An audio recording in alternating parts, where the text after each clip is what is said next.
A sense of belonging in a company actually increases job performance by 56%. It's like a lot of times all of that 3D data is there. They've done the work. They've done the engineering. They've done the slopes. They've done all the 3D polylines are already in their file.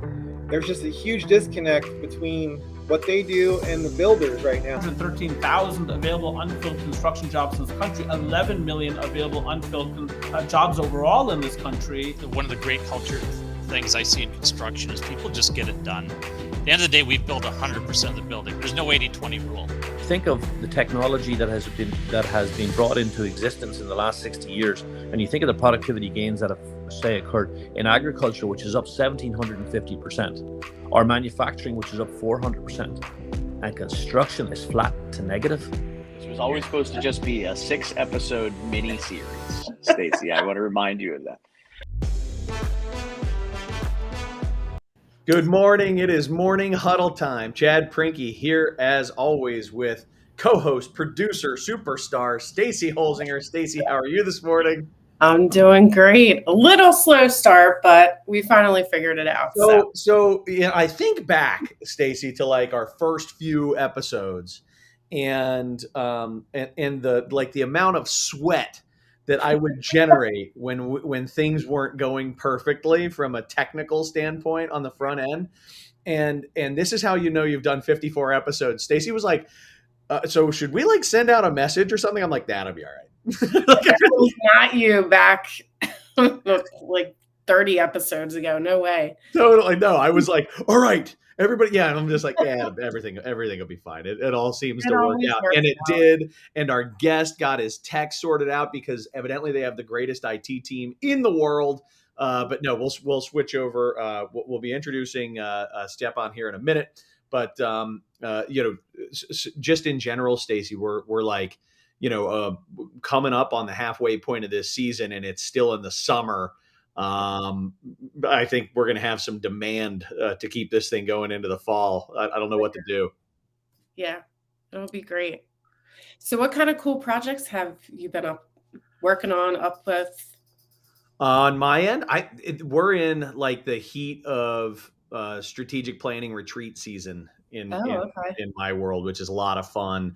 The go-getters are having their retreats for 2024 starting in like August, rolling through October, November, and then there are some folks that won't do them until December, January, and those are always a crunch. But working on building the bridge from where a company is to where a company's trying to go is so much fun. It's the most fun that I get to have. And then, especially with the clients that we've been working with for 2 years, a year or 2 years, because we're a young business. So I don't have anybody that I've been continuously working with from before that. But where you can kind of see the progress and talk about everything that they've accomplished over the past year. A lot of things to be proud of, a lot of awesome stories and things like that. But that's where we're spending our time right now. I've got a 2-day retreat this week, 2-day retreat next week, 2-day retreat but the week after it's pretty much nonstop and it's a lot of fun. And it's usually the executive teams that you're meeting with, or do they get to pull in some of the employees or no? So yeah, that's a really good question. Like usually it's so if we do a 2-day, day one will be the core sort of, I guess, the people who are going to call the shots on the strategic direction of the business. And then day 2, we often do start to bring in, department managers and folks who represent a broader piece of the company's direction, where we kind of present where we think we're going, get feedback and make alterations, which is really cool to make sure that we incorporate everybody's point of view. So that's what we're up to. Thanks for asking. And they usually get to plan it at a fun location, right? Or do usually, yeah. Like we're just varying degrees of travel. Sometimes we're driving out to the eastern shore of Maryland. That's a pretty common angle. Sometimes we go out to the mountains, in Maryland, and then every now and again you jump on a flight to Bermuda or something. And those are cool too. Those are good. The numbers better be good from the right year. For those trips. That's awesome. So I'm going to bring on our guest today, Stjepan Mikulić. Stjepan, did I get it right? You got it right. You got it right, Chad. Thank you so much. Awesome. Thank you. Well, we appreciate you joining us from Copenhagen. Exactly. And good morning and good afternoon to everybody listening, if they're live or even listening afterwards. Hello to everybody. And before we get started with anything, I just want to say thank you so much for this understanding and for your professionalism. As you said, you're a young business, but I think that your pure professionalism, it just makes it so easy to figure through these hurdles, So thank you so much for that. And yeah, I'm excited to be here. Thank you. That's very kind of you to say. I was looking at the expression on your face as you were working through your technical issues become more and more serious, and I thought the last thing this awesome guy needs is for me to make him feel worse right now. It's all good. Everything will be just fine. Stacy was like, "What will we do if he doesn't show?" I'm like, "We will talk about AI." She was like, "Oh my God, I'm not prepared to do that." Yeah. I am confident that we're going to have a really interesting discussion today. Hopeful that we have great questions that come in from our audience. I'm going to jump in and get right to it. Stacy, if you wouldn't mind, make sure that we have a vibrant LinkedIn discussion live here with that audience, and we'll pull some audience questions at the end. All right, sounds good. See you in a bit. See ya. All right. So I think the first things first, it would be helpful if you gave us some background on you. Who are you? What do you do? And maybe as it relates to artificial intelligence, where are you in that journey? How did you get involved, and all that type of stuff? So big picture, take a few minutes and help us understand context for who you are. Sure. Thank you so much. Unfortunately, I haven't written my last name here, but even if I had, I bet it would be as hard as to pronounce as my first It's name. Mikulić. It's Mikulić. Yeah, exactly. And I guess for people who want to connect either now or later on, it is possible to probably see it through LinkedIn. I guess the link would work. But in any case, for my name is Stjepan, which Chad pronounced so nicely. But for those of you who have trouble with that, you can just say Stefan or a version of that. It's completely fine. As you can see, I'm here in Copenhagen. I work at Bjarke Ingels Group, or BIG, which is a quite well-known architectural company in the world. And I'm in our current office in Copenhagen with some nice models behind me, as you can see. And we are moving to a new office soon. So this is like, I guess, a really good point to have this podcast, especially with the video on, so you can kind of remember, or I can remember later on how it looked like. But regarding AI and how it all got started, so I work here as a project BIM lead. So you can say that BIM and the data as a whole and like design technology as a whole is very, very connected with AI. Or at least because most of these AI models are based on data. So my personal journey into that, thank you so much for sharing.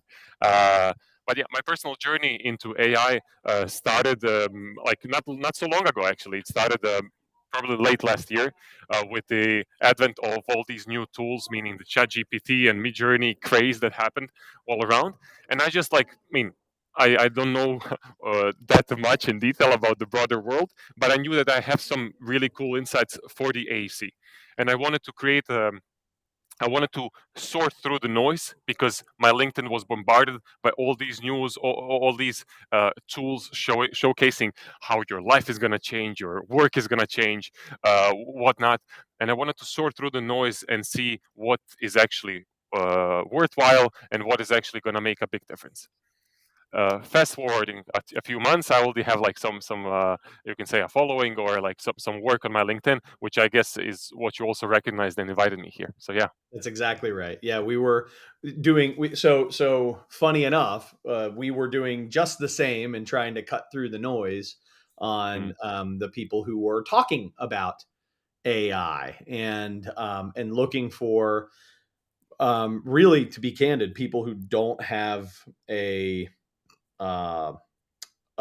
horse in the race financially, who aren't who aren't trying to push a specific tool or a specific concept, too hard, particularly. Not there's anything wrong with that, but we really just wanted to find an educational guest, somebody who could come on and truly just give us the lay of the land. And so I'm excited to have you here because I think you went on a similar journey for your own reasons of like, I want to help people to cut through the noise, and you do have a fantastic LinkedIn following, and Thank you.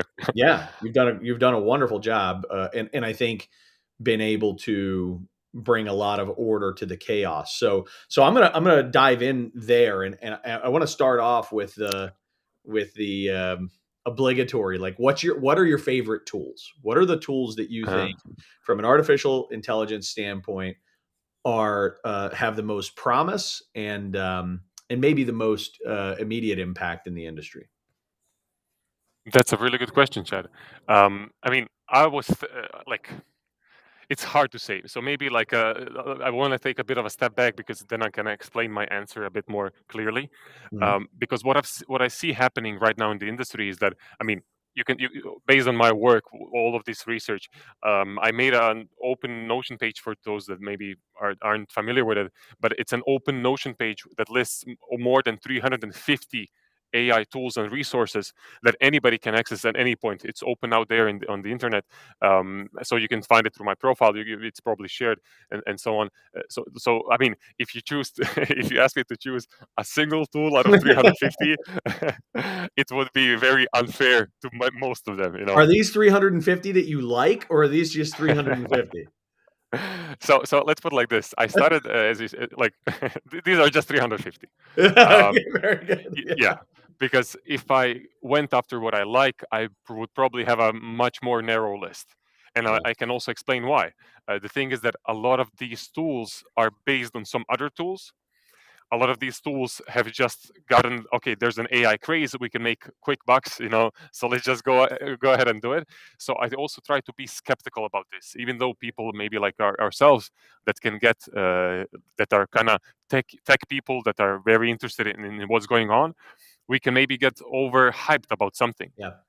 That doesn't stick. So I always try to have this kind of good doses of skepticism when it involved, and see what is actually worth it. So coming back to our initial question about what I would maybe choose as my favorite one, I don't necessarily have a favorite one, but I think that there are a few ones that are very well playing the game right now. Because what's happening right now, you have either AI assistant tools, you have AI master builder tools, and then you have kind of a bit of both that are 1 foot in BIM, in current processes, and 1 foot in AI. And if I would choose my favorites at current stage, I would go for this last part, meaning that these that have 1 foot in BIM and 1 foot in AI, just because of how easy they can get started, like how you can easily start working with them and incorporate them into your business processes. That's great. So, give us an example of that in action, and I'm going to actually want to in a moment after you describe that, I'm going to want you to step back and talk about the whole picture. Like, what are the master builder tools? What just help us to understand the differences between each of these. But I walk us through an example of 1 foot in BIM, 1 foot in AI, and how that plays out in reality. Yeah. And before I say anything, I'm going to answer your questions. But before I say anything, I just want to say that I'm not sponsored by any tool. So this is all independent thought. So it's all my own research, my own opinion. I could be wrong. And also, just for legal reasons, I'm not representing Big at this moment. So I'm saying this for my own kind of, from my own perspective. It's not necessarily our strategy, but just to say that out there, to make it clear. That's a smart thing to do. I respect that. Thank you. But yeah, I mean, when it comes to, we can start with those that are playing 1 foot in BIM or 1 foot at current processes or 1 foot in the future. First thing that comes to mind is Adobe Firefly. This is an AI tool that is already integrated within Adobe software, namely Photoshop. I also believe, I'm not sure, InDesign, but if not, they're probably going to do that. But it's an AI tool that you can basically put a text prompt, what it would do to your image that you're working on, and then it just changes it according to that. So it's part of an image generation tool like Midjourney that we all have probably heard about, but it's very integrated. So that's what I mean when I say tools that are half here, half there, because of they're so easy to get to and work with. Another kind of, you can say, set of tools are probably Evolve Labs. That's a company. Veras, or maybe even Glyph, even though I'm not sure about the specific of some of these tools that they have. But if we take Veras as an example, or Veras, I guess it would be pronounced correctly. But this is a tool. Oh, good. Yeah. No, we appreciate it. Yeah. You're No, in no, the no. States. I know that when I usually listen to podcasts and then these names, you always can they make it more clear? So that's why I repeat some names a few times. I hope it's not, yeah, Not at all. It's too, great. Keep yeah. going. Okay. So anyway, I wanted to talk about this tool because like they integrate with our current Revit models. So I mean Revit, which is used by majority of our industry, right? Yeah. So they integrate with current Revit models, and they offer some really amazing renderings that you can use with AI in seconds. You can get it. So So this what is happens? Give me the pretend like I have absolutely no idea what you're talking about, right? okay. And describe it at that sort of core level. I've got a Revit model, which will take a short version of that is this is a 3D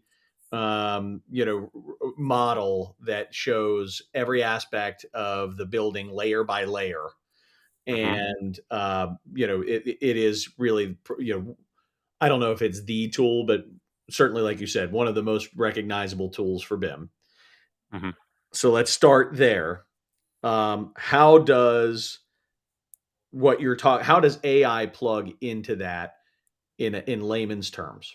What happens? In layman's terms, so do it mean Vera specifically, or Yeah, do you sure. mean? Okay, because I also want to say I am doing probably a nice favor to Evolve Lab and for like talking about, but it's a really good software, so I don't mind. But it's also probably maybe unfair to some of the tools that are also integrated that we just haven't mentioned. But yeah, just to be politically correct. But how it works is basically that you make a perspective or like a camera image of your model, or you make a facade, but it's basically still image then converts through an AI engine into something that you can choose from, if it's in autumn or if it's in summertime or whatever it is, like this AI image backgrounds basically with nice shading, nice renders, and so on. Nice. So this So is as far as it takes something. If I can take it and Sure. make sure I understand it, it takes something that is highly technical and used for the for the purpose of specification design and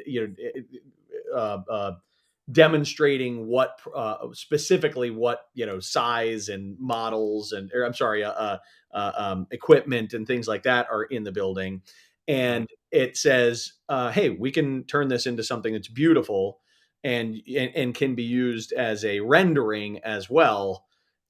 So here you're doing all your hard technical work, and we're going to make it also look beautiful for you. Exactly. Nice. You nailed it.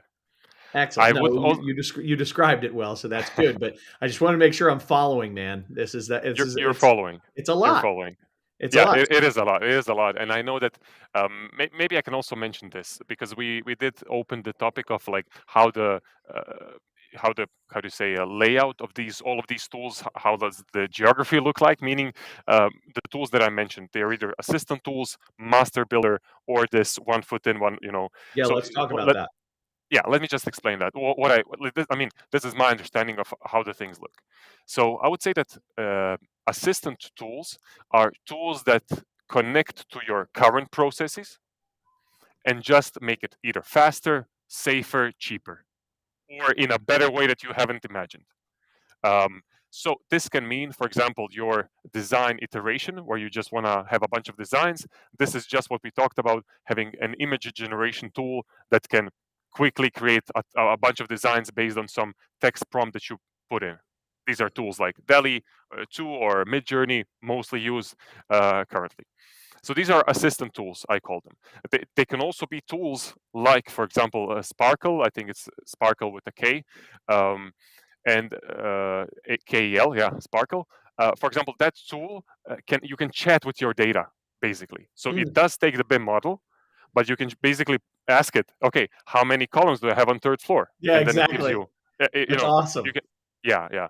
Because what is happening right now is a boom in large language models in Yeah. AI, so meaning ChatGPT and so on, but they are not still super familiar to work with BIM data, which is Yep. basically tied to geometry. Yep. So Sparkle is one of the tools that is So kind of you're working on both so fronts. getting geometry turned into words is Exactly. that's the AI, and then what that enables someone to do is save a whole bunch of time counting and eliminating human error counting, and instead saying how many columns are on the third floor. Okay, 6 columns, and what's the average width of these columns, right? Or are they all Yeah. the same width? Is a really simple way of identifying that, or the Yeah, same. exactly. Yeah. Exactly. Yeah, but Awesome. let me come back for a second because I want to be fair to all of the developers of all the other tools, but also to people if they're listening and if they're working either in the real estate or in construction, because there are tools for basically any sphere you can imagine. There are most likely tools for this. Yep. So coming back to the assistant tools, I explained this, and the second thing that I would mention are the master builder tools.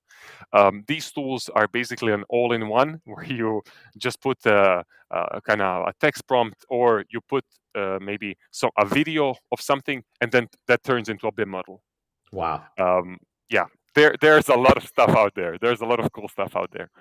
And lastly are the tools that are kind of 1 foot in, 1 foot out, or playing on both fields simultaneously. Better said.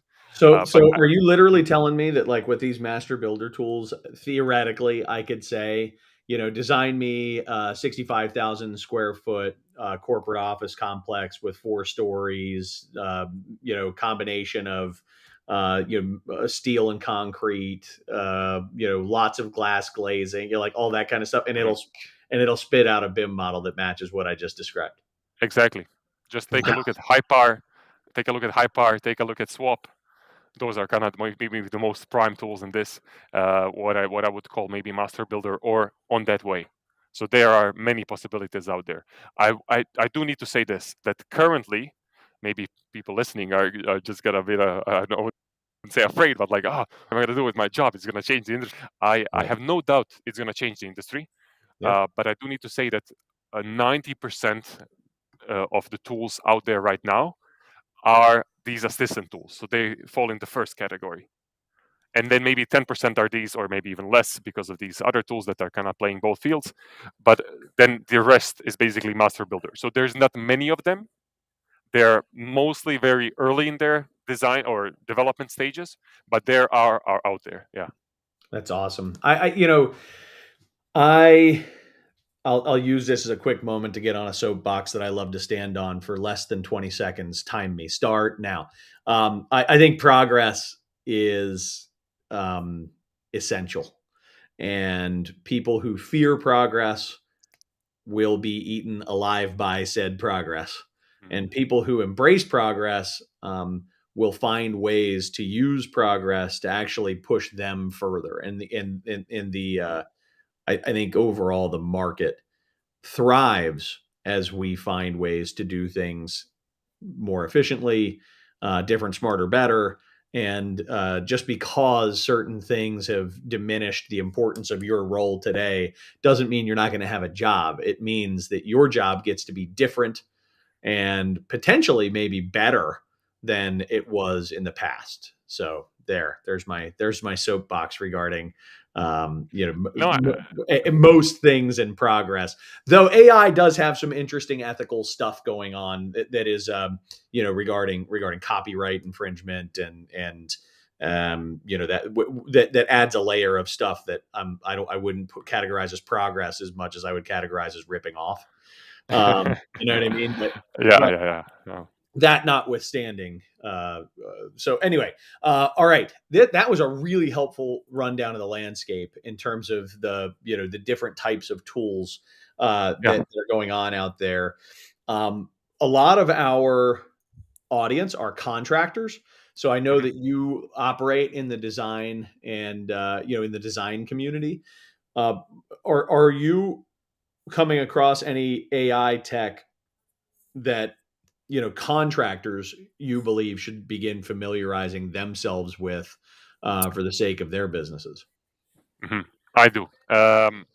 So I would say like this. So first of all, I made a post actually a few weeks ago that for specifics of some of these tools, because I called them AI tools for construction. So meaning the contractors listening to it, you can probably scroll on my LinkedIn and find this post and showcasing some tools. Mhm. But just to say it in general, how most of these tools work, they can help you make a safer construction site. They can help you save some resources on time, and they can just make it much more. They can make your work much more quality, like of higher quality, by checking some of the collisions that you, for example, didn't check. So I would say that When you say collisions, you mean clashes. coordination issues. Exactly. Yeah, coordination Yeah. issues. Yeah, because usually, like how it works is that you can check and then, but you have a human behind checking and going through and Yeah. thinking, is this important? This is not important, and so on. But you do have some AI tools that they can check this automatically, go through the whole building, and see if there are like major issues, if they can fix it immediately or not. So I would say that in general, when it comes to construction part of that, um, there are many tools that can check the BIM model against the as-built data. For example, Immerso, I think this is one of the. It's called iMerso. It's one of the big tools there.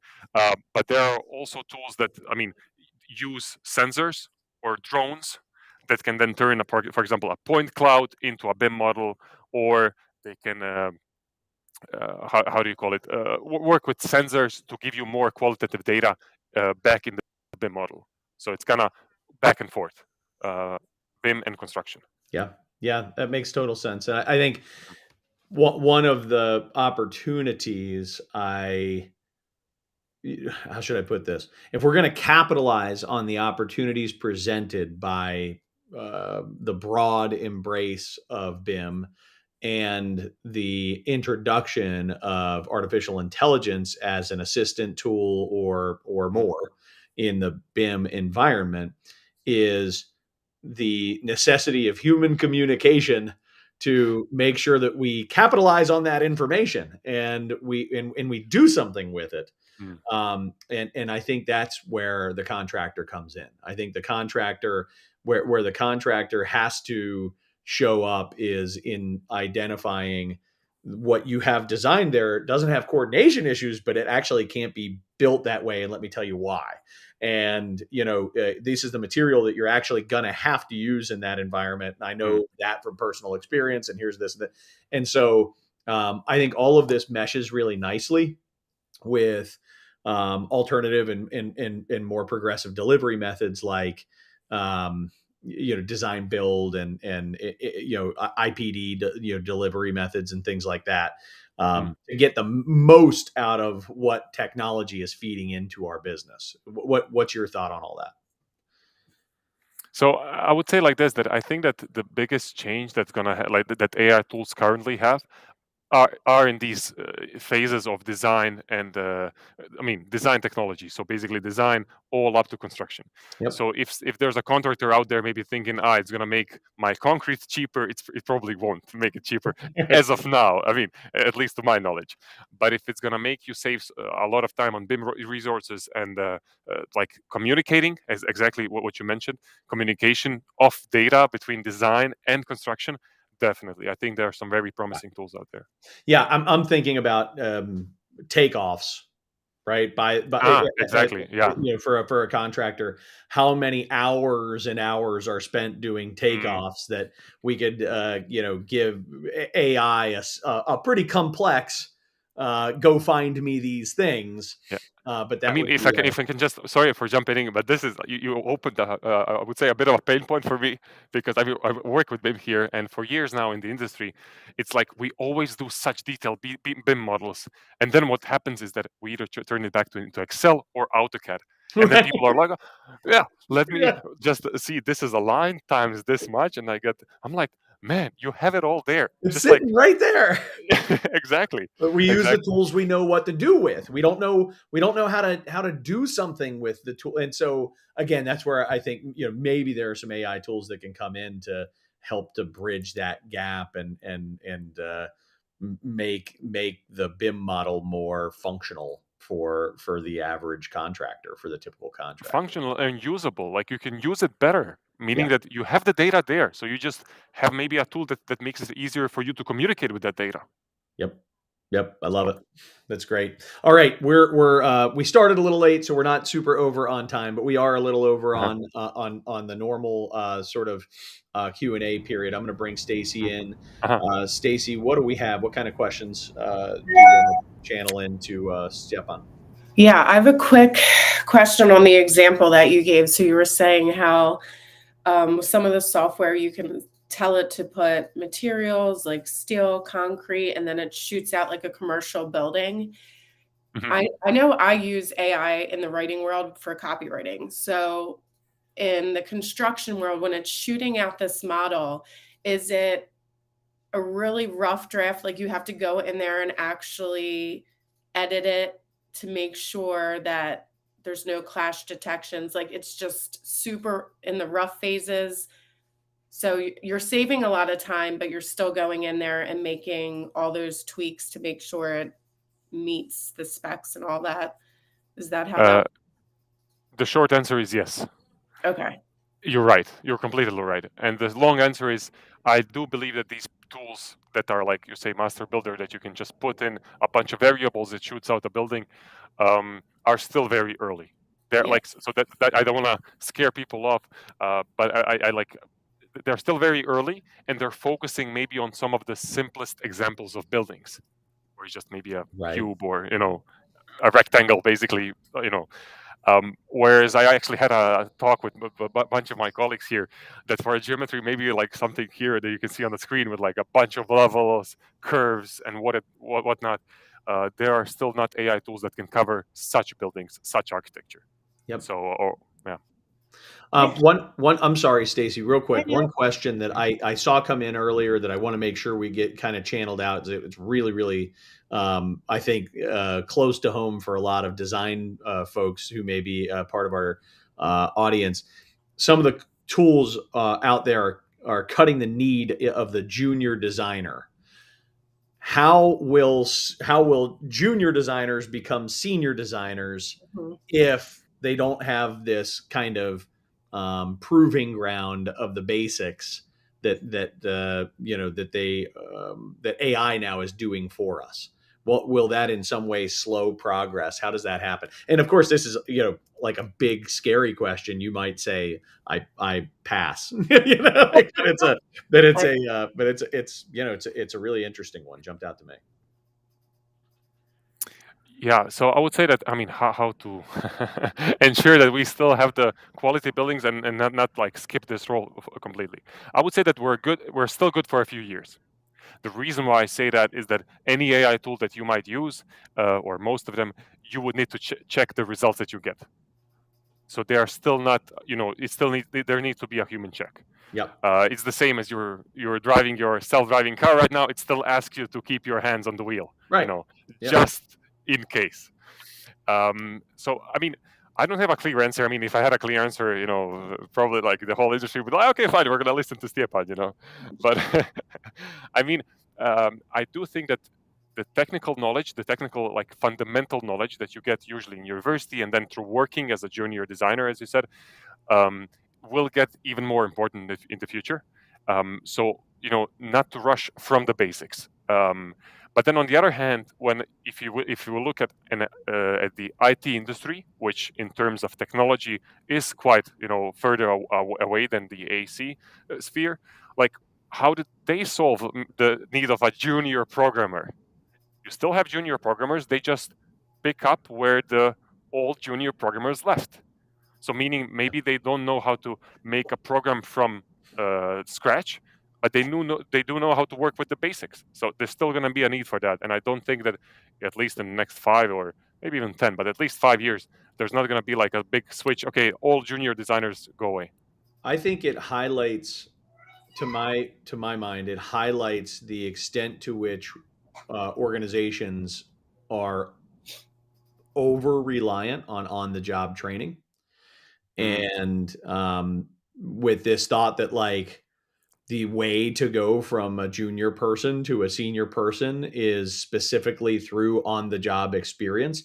I think, a part of what occurs to me is the importance of comprehensive training and training programs to give people experience in a controlled environment that maybe they're not getting as much in their on quote unquote on the job environment, but that can be in a lot of ways more effective because it's deep work. It's very targeted, specific work to help people to get better at very specific targeted things, as opposed to what your current role as a junior is, maybe 80% admin and 20% deep work.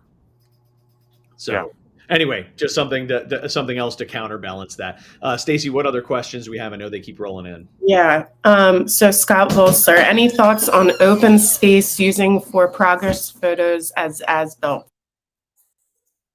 Using for progress and as built. Using open space for progress photos and as builts.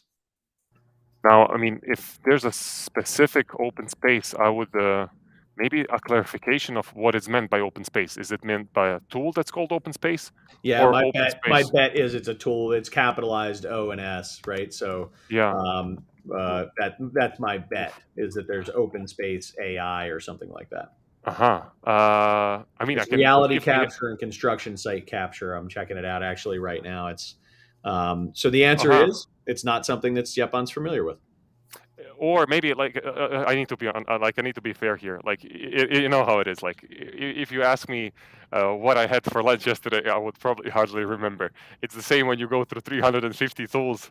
Like if there's one specific one, okay, just to remember, Totally. So yeah, even though I had a bit of preparation, I went through my material just to refresh some things. I do like to take like more of a general role, speaking about like how things are, because I still think that there's a lot of if I focus too much energy on one single tool, and this may be a good advice for some of the people just getting into this. If you focus too much energy on a single tool that maybe not be there in 3 months time or 6 months time, then you kind of wasted this energy. I'm not talking about open spaces specifically here, but just in general. So yeah. Yep. Yeah, and I saw a comment come in from Marcus. So it looks like he has some experience with open space. So hopefully you and Scott can connect there on that. Okay. We also had another question from Pritnam. I want to know if there's any AI tools to suggest mechanical system designs needed as per space and the space entities we have provided in Revit. Mm-hmm. As far as my memory serves me, there's actually not that many tools for MEP design. The one tool that really pops out as maybe one of these master builder, or at least there, is Augmenta. They have also like a really good team behind them, and they have like an electrical design based on your building there. They want to have like a automated building design basically, but they have like a building you can have electricity ways put in based on your use space. But one thing that I also want to mention, I know our main topic is AI, but if it's mainly for Revit, to answer Pritam here, I would maybe suggest looking into MagicCAD. I don't know if your guys are familiar with this, but I do know that maybe sometimes, even though we say AI, we think this is going to change. There are a bunch of other tools that also are popping out that are not necessarily AI based yet, but they can help you in many automated ways. So this is why I'm mentioning MagicCAD here. Awesome. Okay. Let's get to this last question. Are there any AI tools when working with point cloud systems from BJ? Oh yeah, definitely a bunch, and I think this is one of the spheres that I'm most kind of excited about. I think one tool that pops into my mind is Aurivus, or AUR, I guess. I mean, what I would do, I would open this Notion page. I would just put point cloud, because what I did make sure for all of these tools to have a description, and then you can search for point cloud, and it's going to give you probably like 6, 7, maybe even 15 tools that work with point clouds.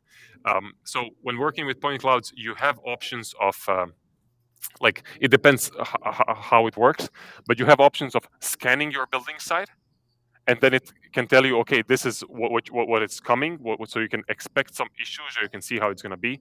You have options of turning video into BIM, as I mentioned earlier. You have options of like just filming this point cloud based on images, based on drone data, based on videos, and turning this into an easier point cloud for you. So there's a lot. I mean, a lot. There are a few that are very impactful, I would say. Nice. Awesome. All right. Good. Stacy, anything else? No, we could go on and on about this topic. Yeah. Well, I mean, we we'll didn't have even to get... have you back again in like, I don't know, 6 months to a year to see, the developments of these softwares and where they're headed. And, it just happens so quickly. So many changes. Yeah. Totally agree. Yeah. I would just mention one thing before we close out. First of all, thank you so much for the invitation, and I'm more than up for doing this again, hopefully without the technical issues that we had for the first few minutes. Things happen, Yeah. But I do want to mention that I have been getting so much positive feedback on LinkedIn, including from you guys, but also from many others that have been reaching out and wanting to hear more about this. So if there's anyone, individual or company, that would like to hear more, I am open for collaboration, meaning just reach out. We can probably arrange something either for your internal purposes or just as an interest to share some experience, because my main premise here is that the more we share, the more we're open about this, the more we're going to learn from each other and go through this big change together. Mm-hmm. Love it. That's extremely kind of you. And it does beg one. I'm sorry, I have to ask this one last question, just because it fascinates me when people get on these journeys like you've been on, of providing just massive amounts of free value to the people around you. Aside from just being like a wonderful human being, what are your goals? What are some of the things that you're trying to personally accomplish? Oh man, so I'll go maybe a step back before I answer this. I'll try to be short.